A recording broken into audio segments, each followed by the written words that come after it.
నేనే నిత్య జీవం అని చెప్పినట్టుగా మనం చూస్తున్నాం. కాబట్టి యేసుక్రీస్తు వారు చెప్పాడు, నా ద్వారా మాత్రమే మీరు పరలోకానికి వెళ్తారని చెప్తున్నాడు. ఎందుకంటే మనం ఏది కావాలో మనమే డిసైడ్ చేసుకోవాలి. హల్లెలూయా.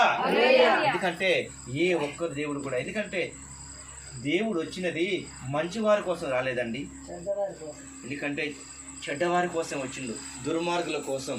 అంటే యేసు ప్రభు క్షమించినంటి పాపం ఈ భూమి మీదనే లేదంటే అర్థం చేసుకోండి. హల్లెలూయా. ఒక యేసు ప్రభు మాత్రమే మన పాపాల నిమిత్తం వచ్చాడండి.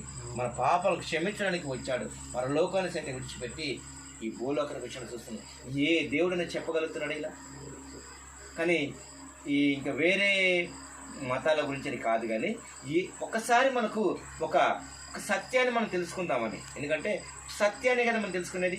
నిజాన్ని నమ్ముదాం, అబద్ధం అయితే నమ్మాల్సిన అవసరం లేదు. ఎందుకంటే ఇందులో ఏది సత్యమో ఏది అసత్యం అనేది మనం గమనిద్దాం. ఎందుకంటే మనం కొన్నిసార్లు కొంతమంది సాక్ష్యాలు మనం వింటూ ఉంటాం. ఎందుకంటే కొన్నిసార్లు అంతెందుకు నేను బండి నడుపుతున్నప్పుడు కూడా, అంటే నేను అంబులెన్స్ నడుపుతున్నప్పుడు చాలామంది సాక్ష్యం చెప్తూ ఉంటారు.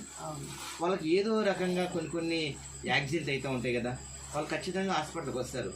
అంబులెన్స్ అవసరం పడి మనకు ఫోన్ చేస్తున్నట్టు. అప్పుడు వాళ్ళని ప్రశ్నించినప్పుడు వాళ్ళు కొన్నిసార్లు చాలా విచిత్రంగా చెప్తూ ఉంటారు. అమ్మ ఎందుకైందమ్మా మీ కొడుకు ఇలా, ఏం జరిగిందంటే ఒక తల్లి అంటది, అయ్యా మేము ఈ మేడారం వస్తాను మొక్కుకున్నాయా, లేదంటే సన్నూరు వెళ్తాను మొక్కుకున్నాయా,